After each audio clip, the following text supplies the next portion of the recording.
We all know that ultimately, to grow a company that can run without us overseeing every critical detail, we must get to a point where we can delegate decisions.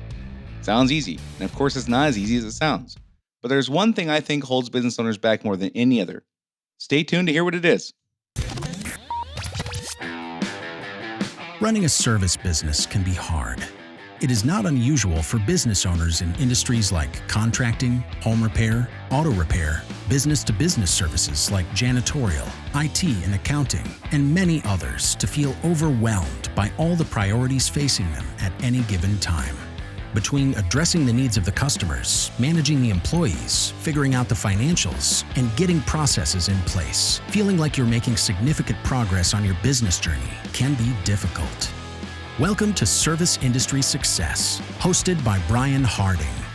Each week, Brian will look at real-world strategies for building the business you are dreaming of, while also sharing tactics to get through some of the most frustrating parts of business ownership with a lot more ease. Let's get started. So, one of the worst, hardest parts of owning a business is having a team you can't fully trust to make decisions. And honestly, this is something we rarely would admit, sometimes even to ourselves, certainly not to our employees, definitely not to customers. But this is a thing. This is a thing that we all have to kind of fight through is getting to a point where we can trust employees to make decisions. We cannot grow a company of any significance at all if we are the ones who have to make all the critical decisions. And this is one of those battles in business ownership that, based on my experience, the vast majority of people try to fight nature here and try to say, yeah, but I'm going to be able to pull it off. And they may not say it consciously, but they behave as though they're going to be the exception to this rule. Yeah, I want to grow a big company. I want to have lots of freedom. I want to be able to take vacations. I want to not be able to not have to work very much. But I'm not going to really ever be at a place where I'm going to trust my team to make all the decisions. I'm going to retain control of that, which is where you guys have heard me talk about. You can't do that. You can't have control and freedom. You have to choose until your company gets to a certain size and you have certain controls in place, and you'll have controls in place and you'll have freedom. But this idea that you're going to have all this time away and all this time off and retain making all the critical decisions is just not reality, in my opinion. So why does this suck when you have a team that you can't fully trust to make decisions? And again, I know that we would never say this out loud, probably. I don't hear a lot of other folks talking about it, but it's a thing. I know it's a thing. Why does it suck? Well, like I just said, you end up working tons of hours. There's no continuity with the team. If you're the one that has to make all the decisions, or they're working together less, they're going to you more. Things go wrong when you're not looking, or when you're not available to make decisions, or when they try to make decisions that they're not really qualified or capable of making, but we're kind of pushing them to try to do those things. Improvements don't stick. We play whack-a-mole with problems. We solve a problem, and 9 weeks later we're solving the same problem again, or 3 weeks later, or tomorrow. In some cases, training and onboarding is inconsistent or inadequate. Customers are disappointed. You feel like you're not making any progress. The company is not improving. Morale suffers. Your mood suffers. You find yourself micromanaging because it's a self-fulfilling prophecy. You believe you can't trust them. Then they do something they make a bonehead decision. You're like, this is why I can't trust them. I got to pay more attention. I got to manage more what they're doing. And next thing you know, you're micromanaging. And then you get to a point where you're just so overwhelmed. You just throw your hands up in frustrations. When you reach the boiling point, you lose good people. Like, all these things happen. So why does this happen? Well, lots of reasons, but mainly because, in my opinion, business owners approach gaining the skills, knowledge, abilities, and wisdom necessary to build a successful business as something that they themselves must acquire. They look at this volume of knowledge as something that they themselves must acquire. And so, in my opinion, we get out there on the wrong foot almost immediately, heading down a path that is, to say the least, bumpy, which is what I just described with all these things, morale issues, improvement issues, continuity issues, tons of hours being worked, lots of frustration. That is the path that people go down when the business owner has this approach of the knowledge that must be gained is something they themselves must acquire. So I know some of you are listening going, what? Of course I must acquire that stuff, dummy. What are you talking about? Well, hang on a second. What should our goal be instead? I see my role as a business owner as a person who is responsible not for acquiring all this wisdom and knowledge so I can make great decisions, but rather as a person responsible to find, develop, filter, improve, and transfer this knowledge to my team so they can make great decisions. My goal is not to learn all these things. My goal is to have my employees be more fluent then, whenever that is, next week, next month, next year, 5 years from now, than I am today. My goal is to make them more capable in these areas than I am today. Because when they're more capable than I am today, they can make really good decisions that I can trust. And when they're making decisions I can trust, I can go do other stuff. So this whole thing is because I'm a selfish guy. This whole thing is because I'm selfish and I want what I want. The biggest mistake I think business owners make relating to the knowledge that must be gained to make good decisions is seeing themselves and their abilities and their ability to utilize this information as the final destination. Once I learn all these things and once I can make all these great decisions and once I have all this stuff figured out, then we're going to be in great shape. When in fact, all this knowledge, wisdom, and ability is utterly useless for anyone except the one using it to make decisions.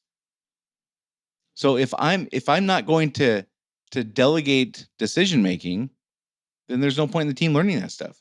But if I want to grow a company that will give me freedom, I have to delegate decision making. If I'm going to delegate decision making, then the person making the decisions is the one that has to have all this knowledge and wisdom and ability. I can't have an expectation that they make good decisions, but I retain all the wisdom and knowledge. That is not going to work. The only solution is for me to be the conduit to transfer this knowledge to them so they have more knowledge then when I'm going to rely on them to make decisions than I have now. I'm just a funnel. I literally look at myself as like a funnel. Like I hear all this stuff out there and I hear ideas and some of them I think are great, some of them I think are like they're ludicrous, and I have to filter that. And I have to take all this stuff and get it down to a finer point, and I can put it in the right order and teach people things so they can make great decisions so I can do other stuff. So if you have employees taking care of your customers who don't have this knowledge, they will have no choice but to call people who do. Therefore, we cannot be free and unwilling or unable to provide this knowledge to the people who we want to make decisions, which for me was the lowest possible level. This is one of the things I learned from my years in process improvement, way before I was a business owner, way before I even really had um, large teams of people that I manage. I learned, I spent a year writing procedures at one point in my career. I learned lots of stuff about process improvement. And one of the things that I learned in that whole period of my career in, learning Kaizen and ISO 9000 stuff, all these, they largely manufacturing things, but I think they're absolutely 100% applicable to service businesses is decisions need to be made at the lowest level possible. If our goal is improvement, and our goal is for the managers to be free in my world, business owners to be free, then we have to let people make decisions at the lowest possible level. What I hear is business owners say they want to have this where they have freedom, but they retain decision making at the highest possible level, meaning I'm going to make all the big decisions and a few I'm going to let my managers make, and even fewer than that I'm going to let my supervisors make, and the people in the front line, like the least amount of decisions they can make, the better. Well, that's fine. You're building a business where you have a lot of control, but that is not going to give you freedom. I want freedom. I'm a selfish guy. I like to be on the beach. I don't want to be doing things all day long that I can pay somebody $22 an hour to do. That's just how I am. So, again, this is something I learned that it's a critical, foundational, structural, organizational choice we have to make. Our decisions be made at the lowest level possible or the highest level possible. It's rare that you would have anything in between, but you might, I suppose. And the price we pay for that freedom, honestly, is recognition. We have to give up being the one who wants the recognition for having all the answers and being the go-to person and being the smartest person in the room and all these things that feel really good. But we can't retain that stuff and also have freedom. So what are the kinds of things we must transfer knowledge on? Well, what are the instinctual questions we all ask? So let's just start with that. And this is kind of the predicate for how I approach a lot of the things I train and education we do, or I did, I should say. Let's say a close friend of yours called you in a panic and said, I'm coming to your house to pick you up. I need your help with something. I'll be there in like 20 minutes. Click. And you're like, okay, well, this is a good friend of mine. Yeah, I mean, there something clearly is going on. I'm happy to help. And they get to your house and you jump in the car and you close the door. What's the first thing you're likely to ask? In almost all cases, the first thing we're going to ask is, where are we going? And the next thing we're likely to ask is, why are we going there? And then all subsequent questions are going to be some version of how are we going to do what we need to get done.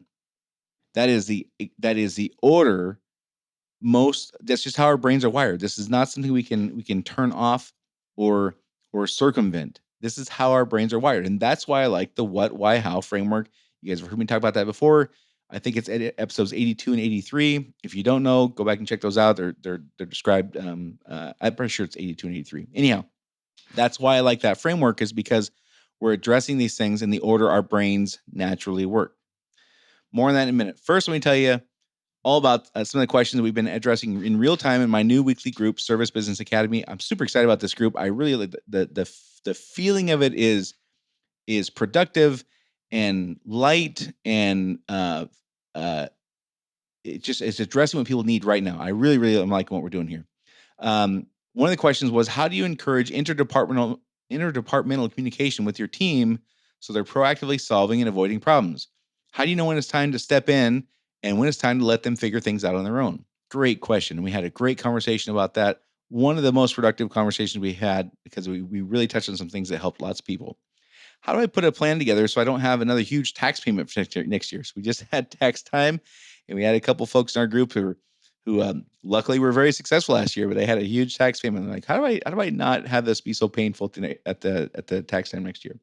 How do you push improvements and get things done rapidly without freaking your team out with too much change? That was a question.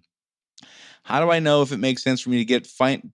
Sorry. How do I know if it makes sense for me to finance growth versus waiting until I have cash in hand to grow? That was a great question, also. When does it make sense to buy a property we work out of, and what should we consider when doing so? So, listen, you're not doing yourself any favors by committing to a plan of learning every lesson in business the hard way. You shouldn't have to learn every lesson in business the hard way. These are not things that we're born knowing. Do yourself a favor and save all that time, money, energy, and aggravation that comes from learning how to solve problems through trial and error. Come get help from people, including me and other business owners just like you, who have been right where you are. Membership costs less than you think. I can nearly guarantee the price will not be an obstacle.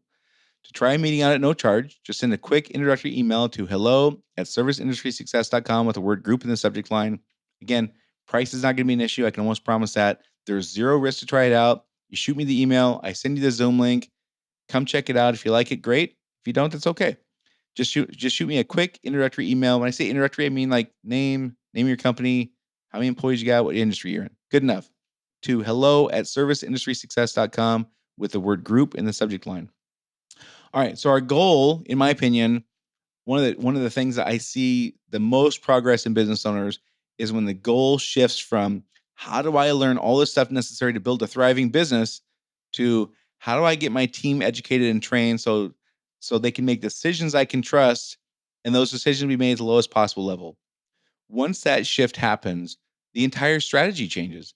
It's not about me acquiring and retaining all this knowledge that unlocks all the things that we need, like customer satisfaction and growth and all the things that come along with that stuff. Once it's not about me acquiring and holding this information, it becomes about me disseminating, filtering, teaching, and educating this information to people that can make really awesome decisions that we all can trust at the lowest possible level. Man, it's a game changer. So you've heard me talk about this before. You can have freedom or control this and not both. This is what I mean when I say that. You cannot build a company where you as a business owner get to acquire and learn all these great things and read great books and then parse out little pieces to managers, and then fewer pieces still to supervisors, and then fewer pieces still to frontline employees. Like all when the decisions are made at the highest possible level, you just can't have freedom, and you will have to micromanage people because they don't have the education, the wisdom, and knowledge to make a decision. So you have to, or you have to pay somebody at a high level to do those things. So you can build a company where you get all the credit for knowing all this stuff. I get that, but you can't do that and simultaneously expect your team to make decisions you can trust. So once I began intentionally teaching every single thing I knew so I could trust our team to make good decisions. It wasn't long until I had freedom, which for me was going to working 4 days a week. And then I went to working 3 days a week. And then honestly, it was hard for me to find things to do for 3 days a week because I didn't have that much stuff to do anymore. The decision making was all done at the lowest possible level. And I was teaching the managers how to be business owners almost. And in fact, they are business owners now. That's how I was able to sell and leave. So it's a different strategy entirely once we go from having this thought process like I have to learn and adapt and incorporate and implement all this stuff. No, my job is not to do that stuff. My job is to go out and find and filter through and understand things so I can teach it to people so they have a better understanding then than I have now. I need to teach these things so decisions be made so I can trust my frontline employee at a higher level than I trust my managers today. That is when I will have freedom. That is when I won't have to micromanage people anymore. And it's just a different strategy. It doesn't, I promise you, it does not take any more time. It takes less time. It's much easier to do it that way than to try to withhold all this knowledge and information and again expect people to make really good decisions. It's just not reasonable for that to happen. So um don't forget, try my new group out, Service Business Academy. It's been a lot of fun so far. We're having a great time in there. And people are getting really good help. Like they're really solving some problems that they have. And again, step by step, actionable solutions to problems they have. Some problems are bigger than others. Some problems are pretty easy. We get through them in like 5-10 minutes. Some take a little more in-depth analysis. And we really dive into things. It's a great mixture, providing great immediate problem solving. Again, no charge. Come check it out. Send a quick introductory email to hello@serviceindustrysuccess.com with the word group in the subject line. Don't forget to subscribe if you haven't yet. Share this podcast with a friend or colleague who's a business owner in the service industry. Give us a rating review. And if you're watching this on video, like put something put something in the comments. Like tell me you think I'm full of crap. It's okay. Tell me you think this was helpful. Tell me what you liked about it. Tell me what you hated about it. Again, this whole thing is Brian versus the algorithm. That is the game we're playing on video, especially on like Rumble and YouTube and things like that. That is the game. In the podcast world, it's all about subscribe, share, rating, review, all that kind of stuff. So whatever help you can give, I really appreciate it. This has been a lot of fun. We're helping lots of folks, and I just want to continue helping as many people as we can. And that's it for this week, and I'll see you all next week.